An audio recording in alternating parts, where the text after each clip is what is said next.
go.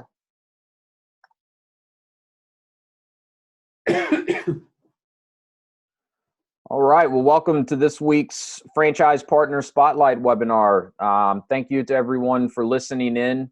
If this is the first of these webinars that you're listening to, the purpose of the Spotlight webinar is to give anyone that's interested in learning more about ShelfGenie and our franchise opportunities a chance to hear from some of our different franchise partners and hear a little bit of their story, hear about how they got involved with ShelfGenie and what their experience has been since.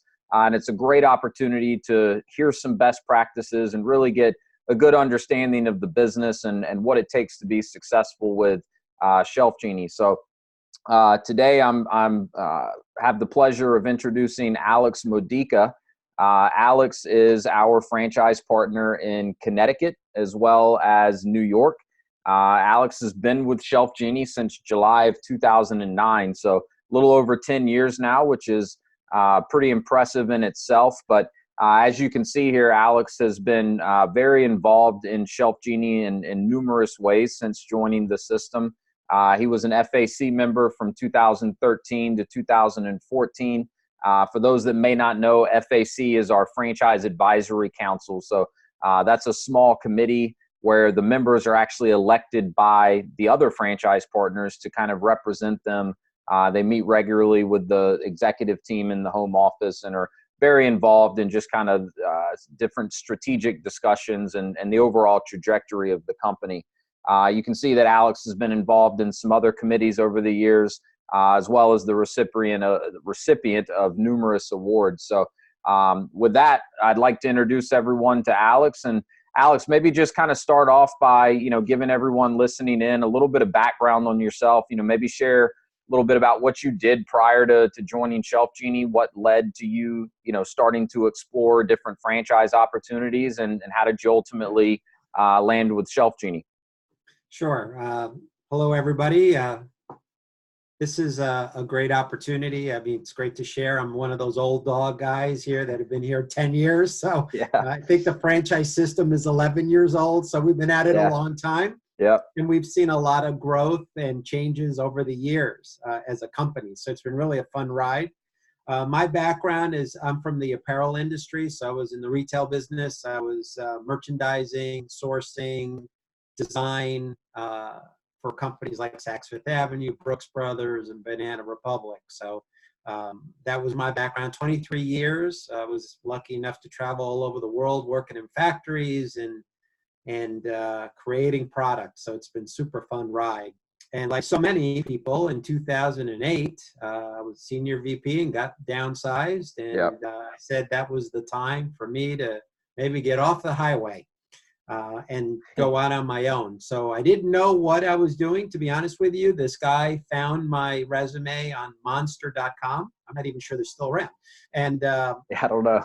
He introduced himself and he said he was a franchise broker. And I had never heard of the term at all. I mean, he said, well, it's just like a headhunter, except that I'm trying to find people such as yourself to invest in companies. I'm like, okay, let's talk a little bit more. So yeah, why not, right? That's really how we got into it. I mean, I knew I was going to do something else besides the retail business. I just didn't know what. And he was super, it was really interesting, the process, because he had me do an exercise that at first was kind of a strange request, but he had me make a list of the things I like to do and the list of the things I don't like to do. And I said, well, why would you need that? And he said, well, we'll go through your resume and we can definitely, I can see your skill sets and stuff and we'll fill that in. But I really want to know more about you, what you like and don't like, because based off that list is how I'm going to pitch different businesses to you. Yeah. One of the things that I did in corporate a lot was I was a turnaround guy. So people hired me to help their business out because my background was in design and it was sourcing. I was a trained brick and mortar buyer, so I could do the numbers, all of the things that you needed to do. So at one point I was a VP of design. So I could talk to the different parts of the business coming in as a new guy and try to assess how to turn a business around to achieve profitability. So this business really struck me for many reasons. One, it was brand new at the time, so it really appealed to my turnaround startup mode. Sure. It was a high quality company in terms of high quality product. and very customer centric, which is my background. You know, I mean, I worked on very high quality types of products.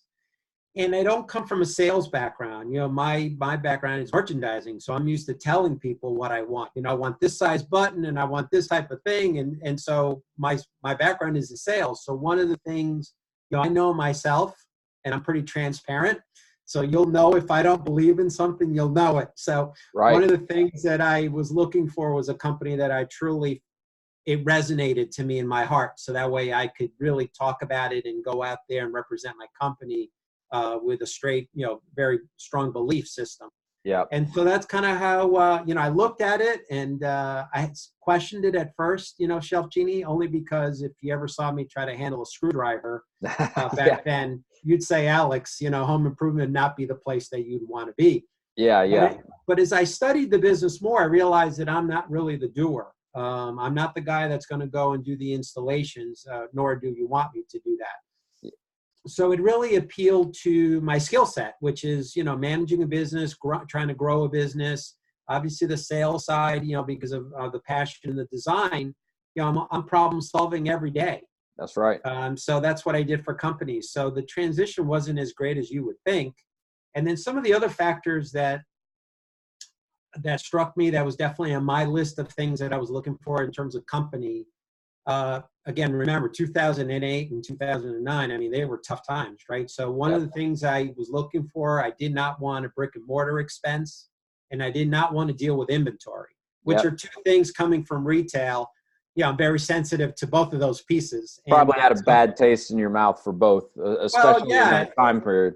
That's right. And taking our first leap on our own, you know, in terms of, obviously I grew up in retail, but it's different when you're a solo entrepreneur, especially in a very different industry than you're coming from. So you know, I started from scratch in essence, in terms of building a contact base and all the things that you would, you know, if you had grown up in the industry, you would have more contacts. So starting from scratch was a big change. So that was definitely two other factors that I liked about ShelfGenie, that it was go ahead and launch, and we'll see what happens. So yeah, that's interesting, and I like kind of hearing about the process that the franchise broker had you go through, because I think that's so important. You know, when you're evaluating a business, you know, franchise or not, but if you're thinking about getting into something new, you know, it's a great exercise to really sit down and write out on paper what you like doing and what you don't like doing, and that isn't necessarily going to be the exact same thing as what your skill set is. You might be very good at something, but it doesn't necessarily mean that you enjoy it. And so,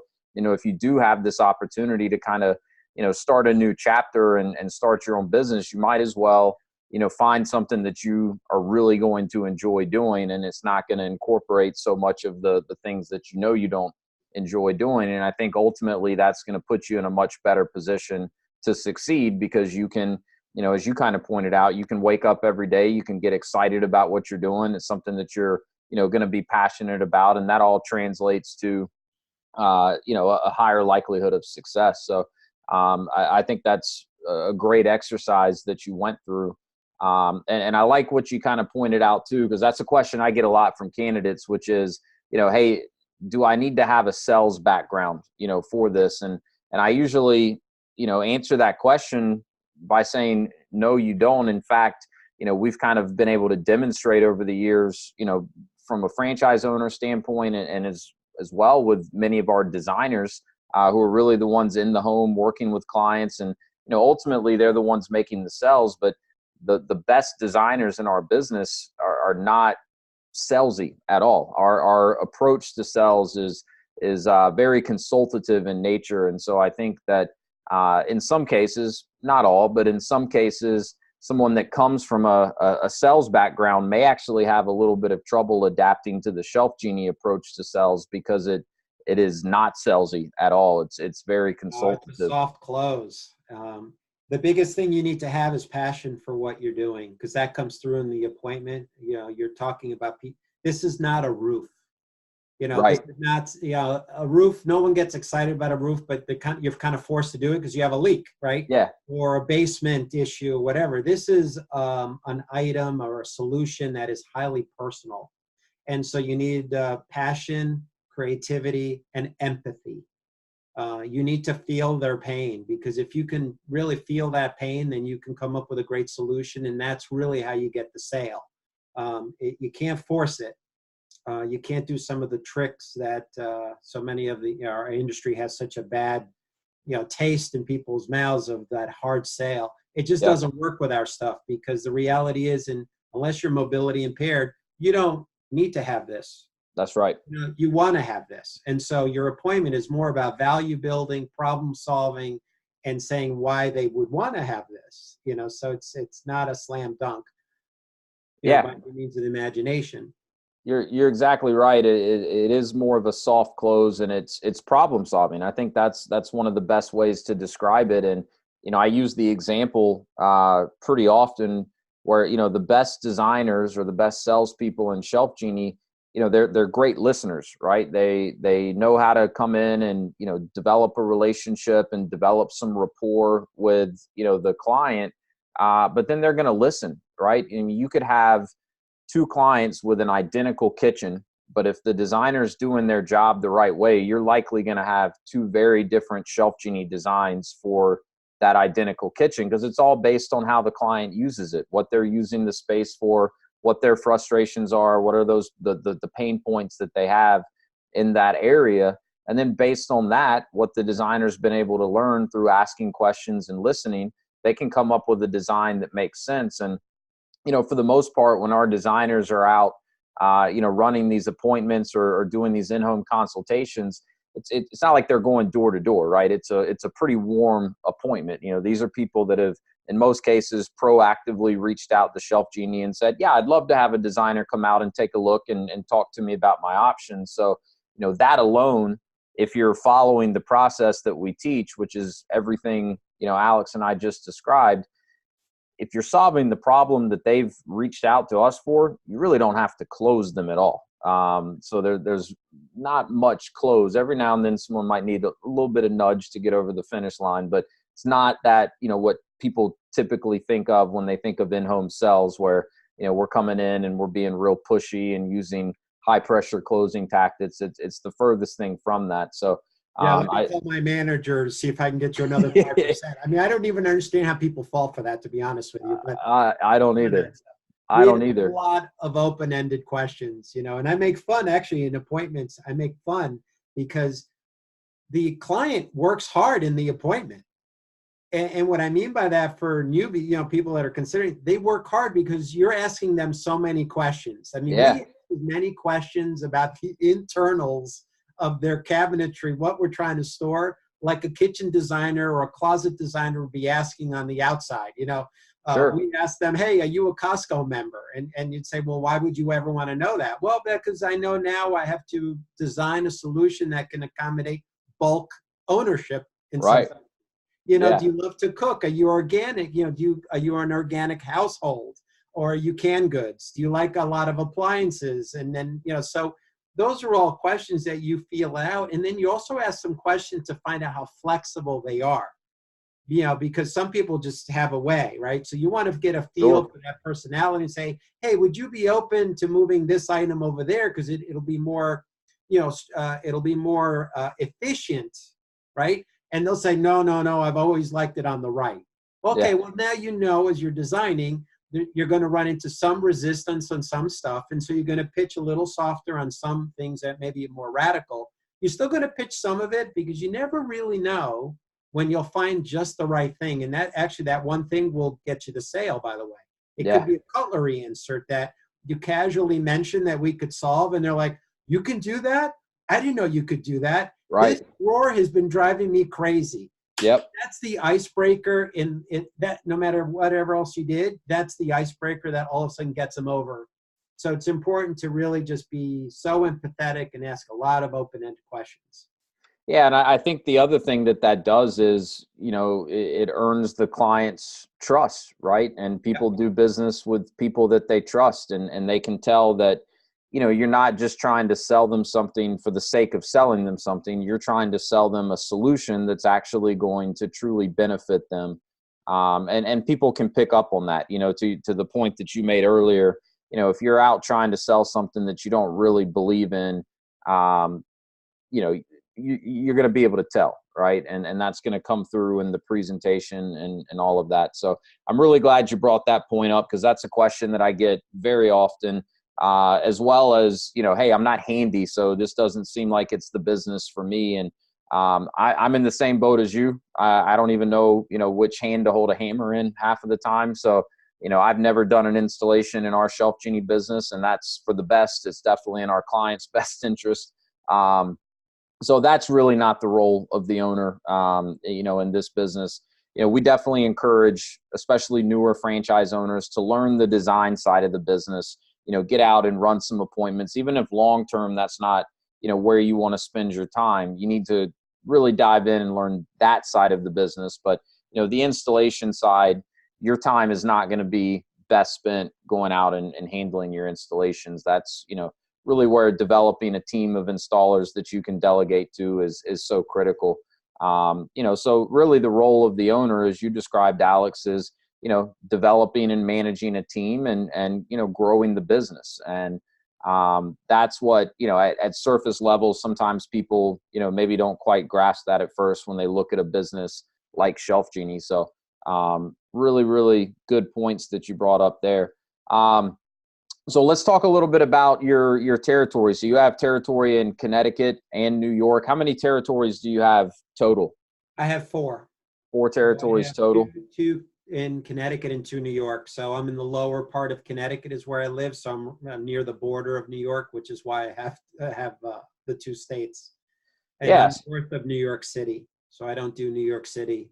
Right. Yeah. So how do you handle the dynamic of having, 4 territories, being, doing business in 2 different states? I mean, because that's a lot of times people are surprised to hear, because, you having 4 territories is, pretty on par with most of the rest of the system. I would say, with the exception of 1 or 2, every franchise partner in ShelfGenie owns multiple territories.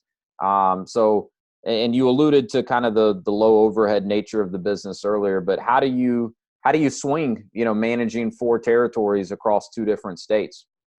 Yeah, well, and we're in 2 states that are very litigious, if nothing else, so, you have to make sure you have your licenses, and New York in particular is just more complicated. Everything you have to do is more complicated. So, for example, I have 4 home improvement licenses in New York because each county has their own requirements. Yeah, ridiculous, but it's a handout. It's like everybody wants to collect the payment. So whereas in Connecticut, I have 1 license. So, I'm the guy with a lot of licenses, and there are very strict rules about 3 days right of refusal. And it has to be a certain font size so that people, even the elderly, can read what the contract is. So very particular. Interesting. So to understand that part. I mean, technically, to be honest with you, I probably don't need a license. I mean, it's not like I'm doing demolition work, Sure. but I do it just because it's one other.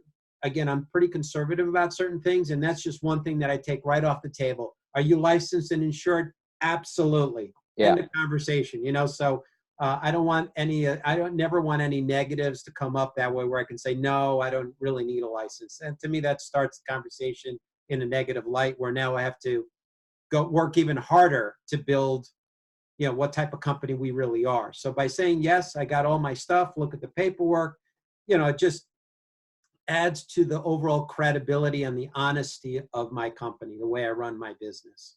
Yeah. And the client is first and foremost. So the way I run the 4 territories, because they're in 2 different states, and as you probably have always heard, traffic is always a nightmare down here.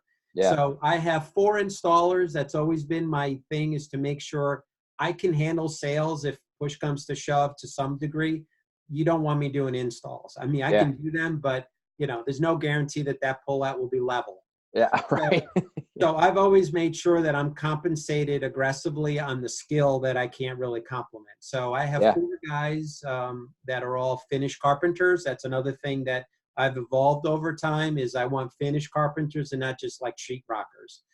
Because that's allowed me to be much more creative and more complete in my solutions. Like if someone calls me in and says, geez, I have this trash compactor that I never use, or it hasn't worked in years, can you do something?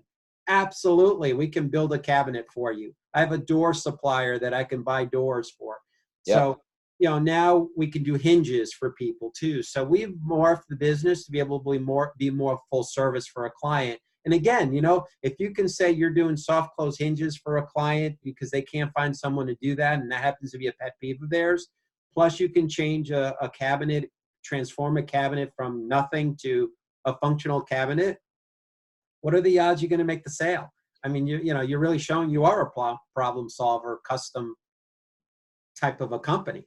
100%. So we get very creative that way. And Well, so I think that's brilliant because I know that's going to help you get more deals, because you've got a wider skill set that you can bring to the table, and it just puts you in a position to think outside of the box more than you would be able to otherwise, and be more creative.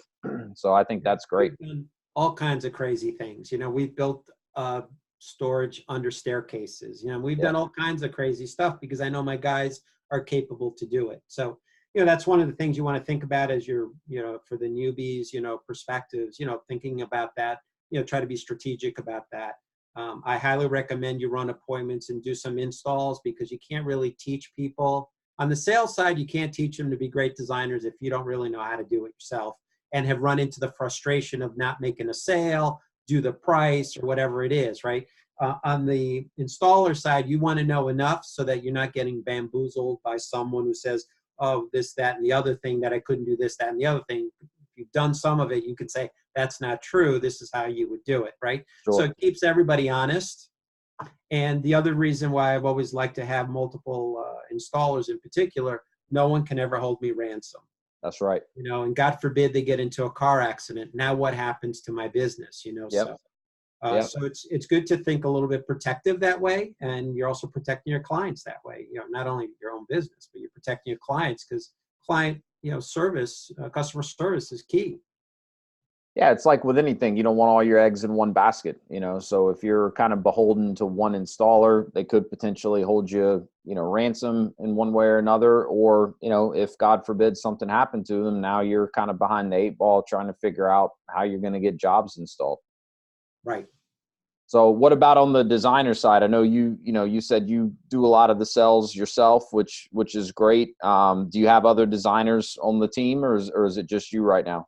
No, I have two other designers. I'm trying to, we've been doing this for too long that I run too many appointments. So that's been something that has been a particularly challenging for me is to kind of to build out the designer side of my business. We've struggled to find the right candidate at times, so we found good candidates and they can't close or, et cetera. So we're still struggling with that. But my goal was to lower the percentage of appointments that I run this year, which we've accomplished that.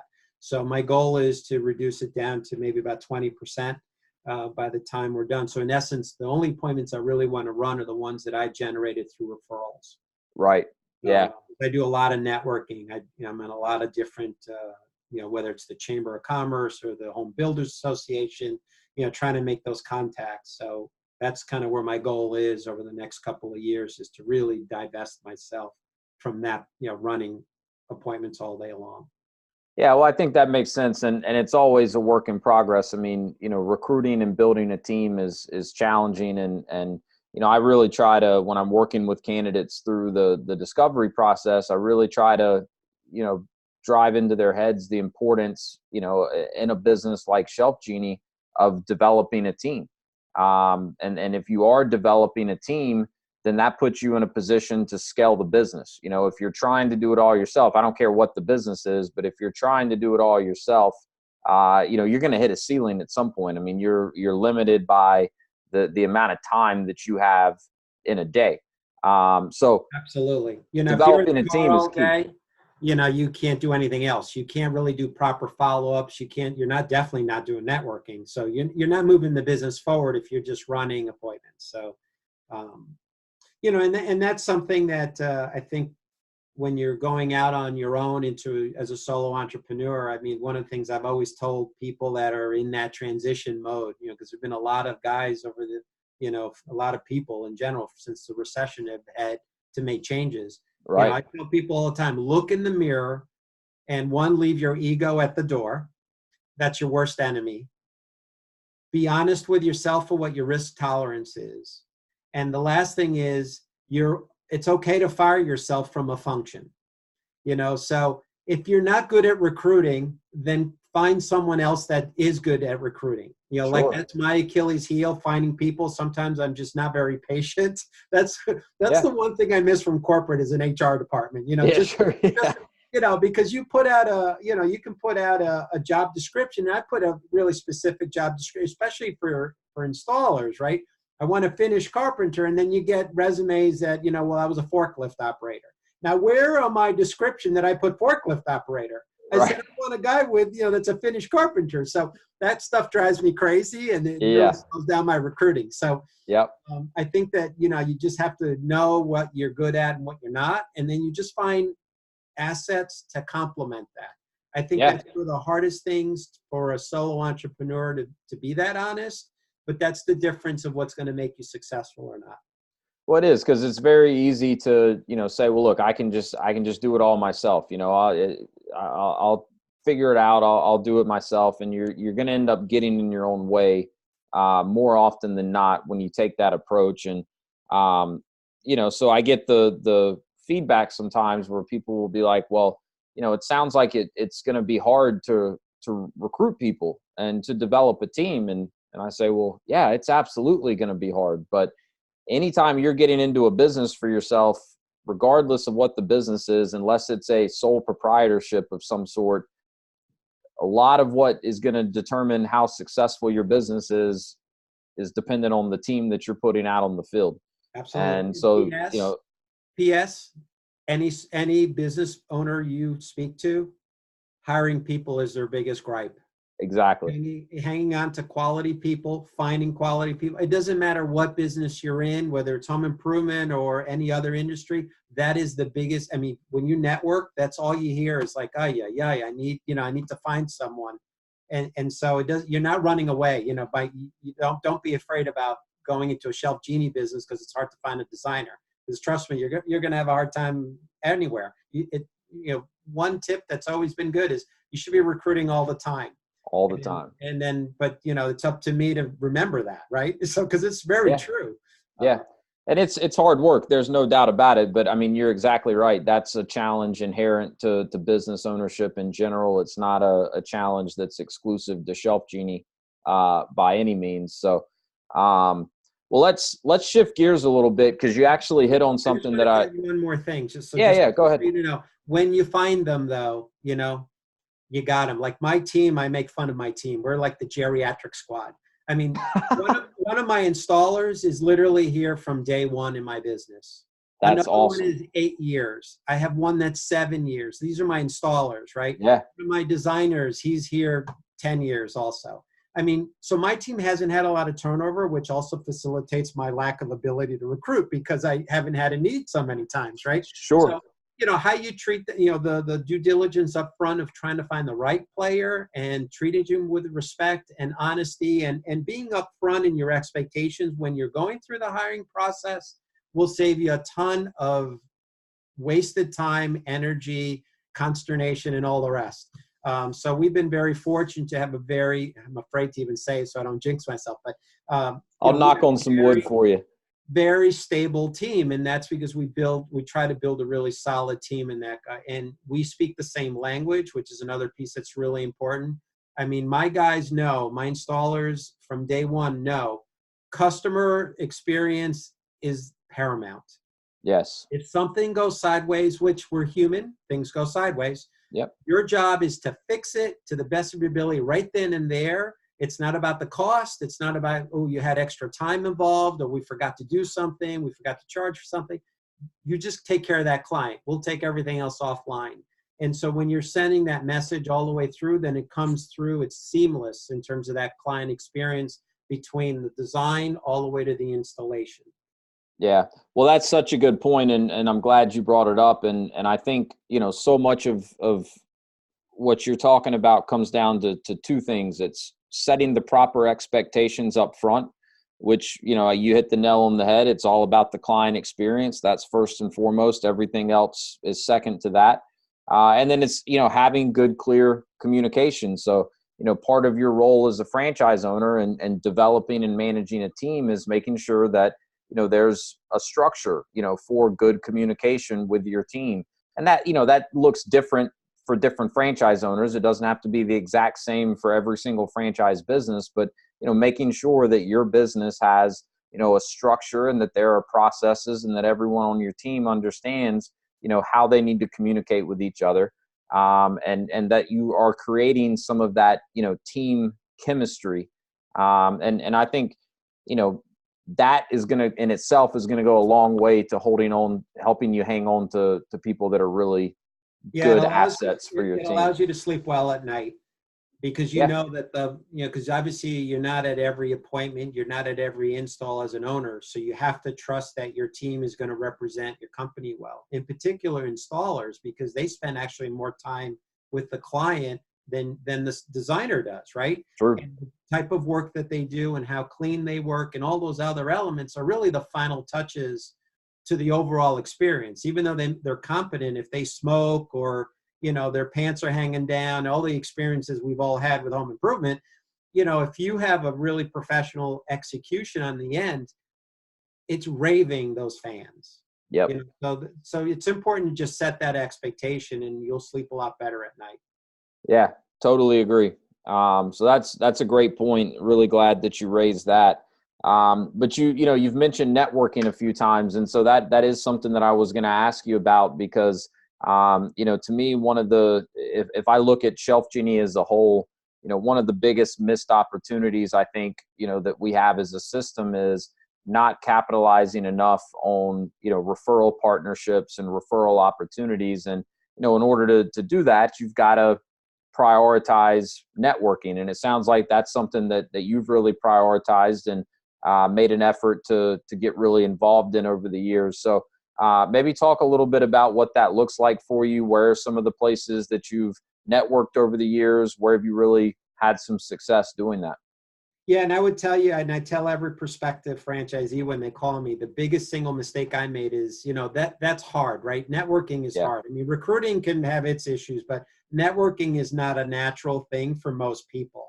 And so how do you go about it? I always like to give the scenario. I feel like a fish floundering on land. It's like I'm flapping around. I'm doing a lot of activity, but it doesn't seem to mean much. And right. So, but over time you get better. So the single biggest mistake I made is that it took me, really 3 or 4 years to figure out how important that really was. I mean, conceptually, I knew it made sense. Right. And I would try to do networking, but it just wasn't being very successful at it in terms of my connections. And then I would give it up for a while, and then I would go back. And that persistence, it's no different. The methodology is no different than recruiting. You have to do it all the time. You have to allocate time to network and just get out there. Whether it's a BNI, which is a Business Networking International, whether it's the Chamber, whether it's the Home Builders Association, NAPO, which is the National Organization of Professional Organizers, the Kitchen and Bath Association. I mean, I've been involved on and off with a lot of different things. And that's been helpful on multiple levels. One is to find referral partners, but 2, to get educated in the industry, get educated on even other industries. Like a BNI, you're learning about the banking industry, you're learning about healthcare, you're just much more with it. And there's a subtleness that when you run an appointment, you can be that guy. Oh, you need help with healthcare? I know a guy that's what he does. Maybe he can talk to you about Medicare. Or you need, someone in air conditioning. I know a guy that I trust that can do the air conditioning. So again, it makes you subtly, it reinforces the fact that you're a quality player, which inferred that you're a quality company. And so those are the intangibles of networking. Yeah. Plus you're learning about your industry and all the other stuff. And then PS, you're making referral partnership connections as well. So that's how I found a door guy. I have a couple of closet companies that I'm working with now that refer business. So you're just always thinking about how to outreach to the community. You get involved with volunteering as well. We've worked with volunteers for the handicapped, for veterans. Those are all things that, it's important to put out. One of the challenges with 4 territories is that you're a really big territory, right? So it's hard to micro into one town. Where if you were a small business, you're like, okay, I live in Norwalk, so I'm going to get involved with the PTA. It's a little harder to do that with our footprint in terms of, the number of households that we have. Sure. But you still have to take the same mentality, and you can encourage your designers to do that same mentality at the next level down. So that's how you kind of build it. Yeah. Well, and I think one of the things that's so challenging about networking, especially in the day and age we live in now, is, you don't get a whole lot of instant gratification from it. It's much more of a long-term play. To your point, you've got to be consistent with it. You've got to, stay on top of it and put in the work. But, it can take a long time before you actually start seeing, especially some of the more tangible results, like referrals coming in, especially a steady stream of referrals coming in. And so that can make it more difficult, but it doesn't change the importance of it. And, No, I it always, does pay off. It does pay off in the long run, because obviously that's your most profitable sale, period. Even if you're getting exactly. a referral fee to a partner, it's still highly profitable for you. And it does take a lot of time. It's really kicked in for me in the last 3 years. We got an Yeah. award last year for the most, as a percentage, self-generated. That was big. I was excited about that only because I know how I've been working hard at it for so long. It's like, geez, finally, Yeah. and our goal has been, to get our business to be, we're over 20% now in terms of self-generation. And it should be, quite frankly, should be higher than that, at the 10-year mark, but it's one of those things that we continue to work at. And I'll just share one story of how it's funny how this stuff works. I was involved with NAPO. I'd show up at the meeting, obviously being really friendly. We talk about what we do, how we can help, people, organization, or support professional organizers, right? Never got a referral. Then I joined the board, and I stepped up and became a lead sponsor for a conference that they were trying to get off the ground, and they needed like seed money. So I said, look, I'll give you the seed money to start this conference. Since then, I've had tons of referrals from that. It changed the way they looked at me. And all of a sudden it's not like they didn't understand what I did, but all of a sudden the quality of my, what I was bringing to the table changed completely. They probably started listening more closely because they could tell that you were serious about getting involved and helping out. That's right. So, again, that's what I mean about getting involved. It's not just going through the mechanics of just going to a meeting and not doing anything. You got to take the next step. And so you got to be strategic with your time, because you can't get involved in everything, but really pick your lane and say, okay, I want to be on the board, or if it's a volunteering effort, definitely volunteer to help out, because that casual encounter with your fellow committee members is what really separates the difference. That's what breaks down the barriers, and that's how you start getting the referrals. Yeah, no, that's a great story. And kind of a testament to how, persistence with it will pay off. Because, I share with everyone that I work with, this business is no different than most businesses. Referrals are gold, so whatever you can do as the franchise owner to stir up some more referral activity, that's a really good use of your time. But it's not the type of thing where, you go to a BNI meeting today and tomorrow you get 5 referrals from it, right? It could take months or even years for, that to really start to pay off in a tangible way. And I loved what you brought up about some of the intangibles that you get, as a result of the networking as well, because that's something that most people are probably not thinking about. So, and I, 20% self-generated, that's a good number, so congratulations on that. That's quite the achievement, and keep pushing that percentage higher. And I know it'll have a big impact on your bottom line in a good way. So, so the other thing, because we're coming up on the top of the hour, the other thing I wanted to kind of pick your brain on, since you have, you are one of the longer standing franchise partners at this point. A lot's changed in the last 10 and a half years since you initially joined ShelfGenie. Can you, speak a little bit to how the organization has evolved, in your eyes over the last 10 plus years? Yeah, we like to forget that we're still a young company. Yeah. Again, as a franchise system, we're 11 years, maybe 11 and a half now, right? So we're a relatively still young business. And I say that it's young because it's also a niche, a brand new niche. And when I try to explain where we are as a business, I like to refer to California closets Mm-hmm. 35 years ago. Yeah. I mean, for some of us older guys, you know, we had a closet, we had 2 shelves, we had a hanging bar, and you threw your shoes on the floor. Yeah. You need, you know, a system, right? But then all of a sudden, now when you go to an open house, you know, that's up for sale, you know, people look at the kitchen, they look at the bathroom, they start opening the closets. So that's when you know that it's mainstream, right? So Right. in our case, we're doing all the heavy lifting to create this industry.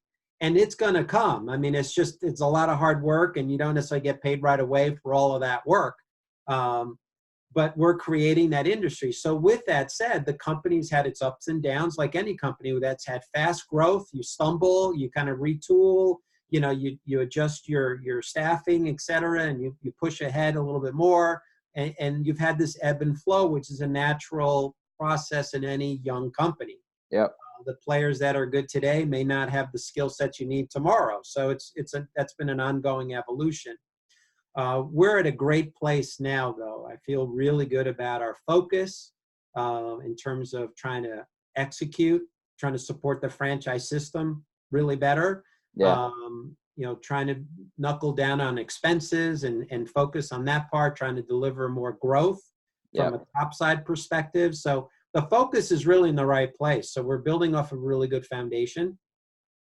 And we're building a lot of new franchisees are joining the system, which is good for everybody. Because in the end, you know, you didn't buy a shelving company. You bought a brand. That's right. And it's so important for everybody to remember that. You're buying a brand. You didn't buy a job. You bought a brand. You bought a business. And so it's not a 9-to-5 situation. It could be a 7 days a week when you're working home shows, or if a client calls you at 6:30, you know, you want to make sure you're answering them because they're surprised, and it only reinforces the quality of the company. So, you know, those are all the things that, you know, that has evolved, but we've always stayed very true. The one thing that never changed was the customer experience. It's all about the client. It's all about the client. And that goes from the CEO all the way down to the installers. That attitude has never changed. Yeah.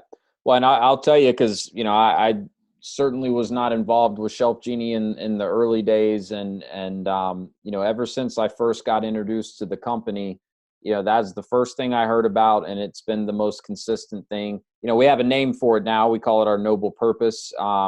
But even before we had a name for it, you know, that customer-centric view and approach to the business, you know, has always been the number one thing. And to me, that was one of the things that really stood out to me most about ShelfGenie, and was very impressive. And, you know, I was actually able to come to the conference, I guess it was 3 summers ago, when they did it at the winery outside of Atlanta, if you remember that one. But so that was before, you know, I officially agreed to come on board, but I got to meet a lot of the different franchise owners, and, you know, walked away from that just so impressed with, you know, how much everyone really did embrace this noble purpose. And, you know, to me, that was, that's an organization I could see myself, you know, really being a part of because of that.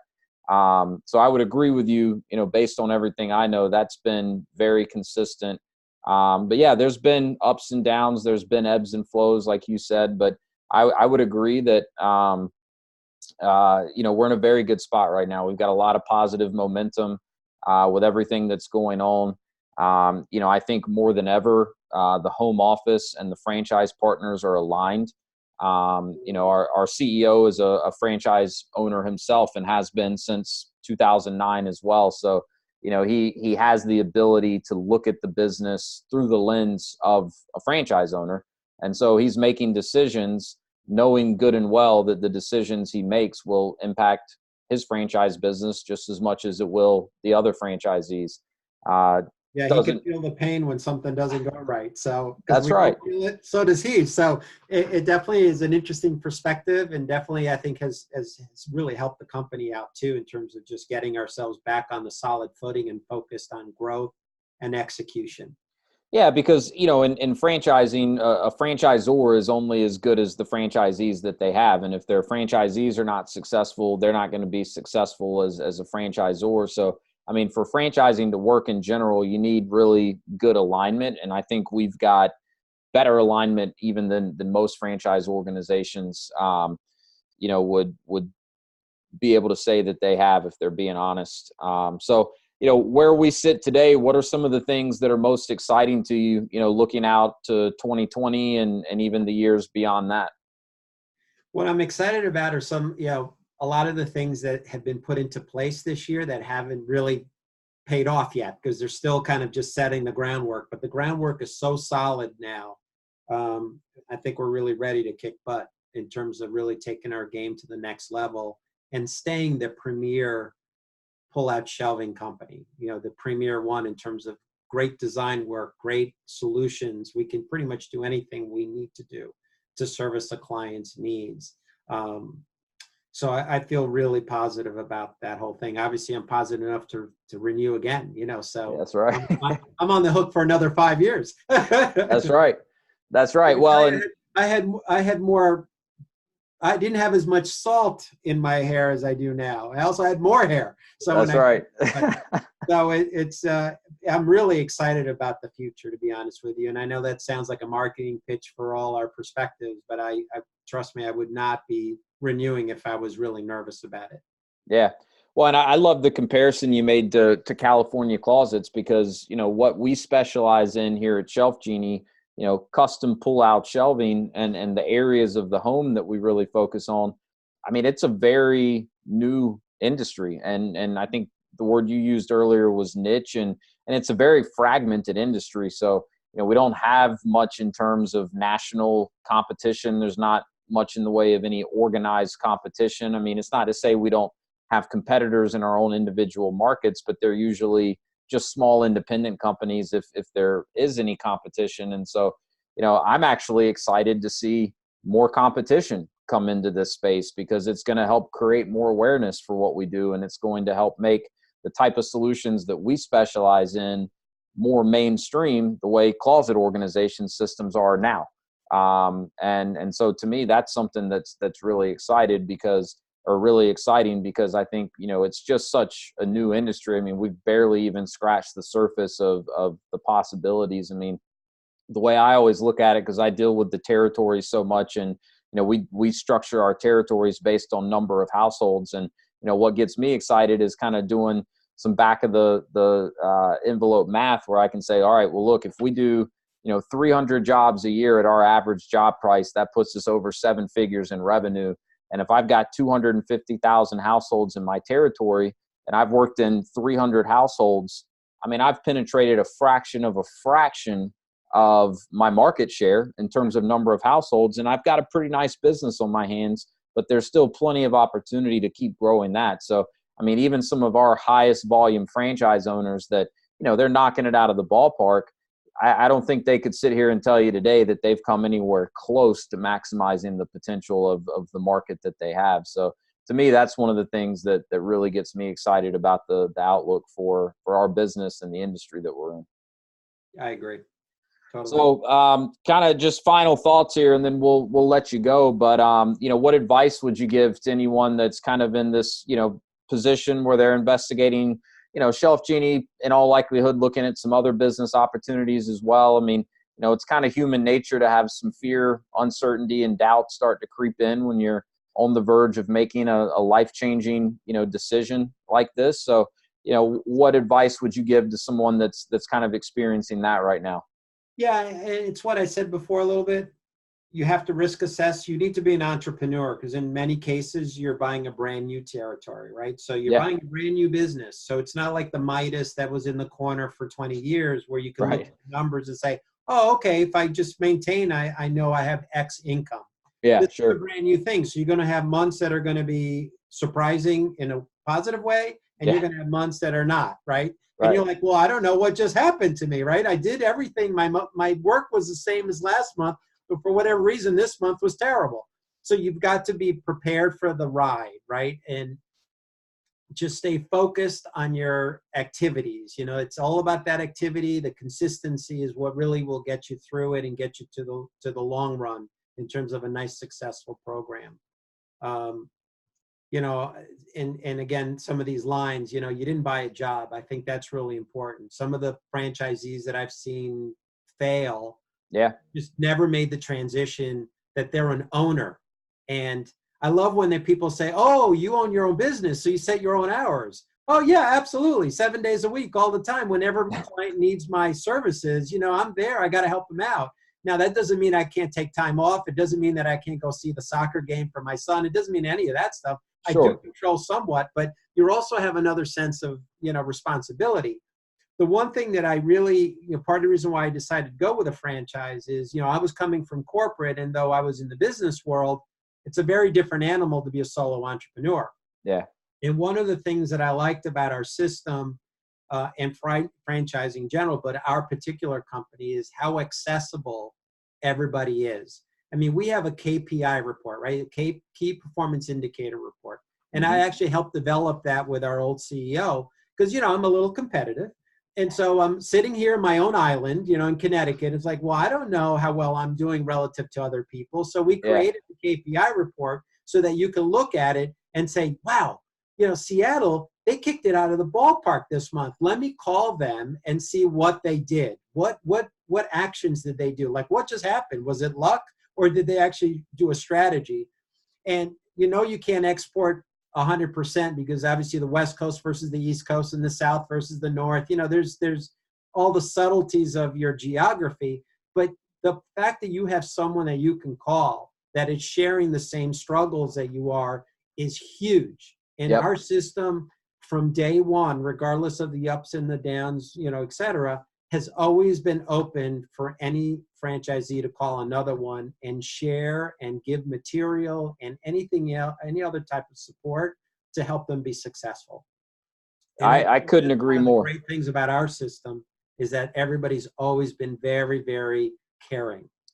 I couldn't agree more. That's such a good point. And I mean, I came from another franchise organization prior to ShelfGenie, and it's a great company. I think the world of the company. But again, one of the things that really struck me when I first really got acclimated with ShelfGenie was that culture amongst the other franchise owners, that culture of shared learning. And, you know, that's something I really try to coach people on as they're evaluating a franchise. And, you know, not just specific to ShelfGenie, but you know, if you're looking at franchise opportunities, in my mind, one of the biggest things you should be evaluating is, you know, what type of a culture is there amongst the franchise owners. Of course, you want to make sure that, you know, you feel confident in the home office and you feel like you're going to get the type of support that you should for them. But in addition to that, you know, if there is this culture of shared learning, I mean, what a resource that is, especially for newer franchise owners where, you know, all of a sudden you've got all these peers that are other franchise owners, and you know, they've all been in the business longer than you when you're brand new. And so you can learn from them. And, you know, you can call up, you know, the guy at the top of the KPI report and pick his brain to see what he's doing that's, you know, getting those type of results. So, you know, that's something that's very important, but I think a lot of times overlooked when people are evaluating a business. So that's a really good point. It's so huge because it's all about incremental growth, right? So you could talk to one guy who has high close rate and say, hey, what are you doing different? You could talk to another guy that has high average sale and say, what are you doing different? Yeah. And then you have the guy who's got, you know, 50 more appointments than you in the month and say, what are you doing different? That's right. You know, it can be very lonely, you know, as a solo entrepreneur. And in particular, we're a niche. So in so many cases, you're the only guy that does this kind of work. And a lot of people can't relate, you know, with what your challenges are, because you're building an industry. That means you're educating, you know, I'll have clients say to me, wow, that's a lot more money than I thought, right? When I give a pitch, right, or proposal. And I'm like, yeah, I've heard that so many times. I said, well, what did you think it was? Right. And they'll throw out a number. It's guaranteed between 500 and 1,000. And I'm like, okay, now where did you get that number from? Because you really can't even get a handyman for $500. So No. Here I'm building a box with a lifetime warranty, right?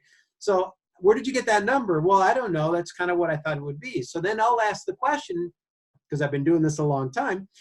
Hey, if it was a closet company coming in to do a closet, what would your budget have been? Oh, 2 to 3. Well, then why would I be 500 to 1,000? You know, so Right. talk to the client that way. They're like, oh yeah, I guess you're right. You know, that's really kind of an unfair expectation. It's a wish, rather than a reality. Right. Yeah, that'd be nice, So that's kind of what you're encountering. So you're educating all the time, in terms of pricing, value, and that's why I went back to what I was stating before. We're not shelf peddlers, and you have to have empathy and passion for what you do, because otherwise this is a hard sell. If you can't get excited about what you're doing, forget it. Again, unlike a roofing company or a siding company, they have different challenges. There's a lot of competition. So there you want to be more aggressive or whatever. But in our case, it's about the empathy that will get you the sale. Yeah. No, such good points. Really good points. Well, look, I know I told you we'd try to keep this at an hour, so I think we're right here at the top of the hour. So we'll go ahead and wrap it up. We'll send the recording around. Also, in case anyone listening in wants to follow up with Alex and pick his brain any further, you can connect with him on LinkedIn. I've got his email address here as well. So don't hesitate to reach out. I'm sure Alex would be willing to spend some time speaking with you one-on-one. But Alex, thanks again, man. Really appreciate it. This was awesome. And I'll look forward to seeing you here in just a few weeks, I guess, in Atlanta. Yeah, my pleasure. All right. Thanks so much. Thanks.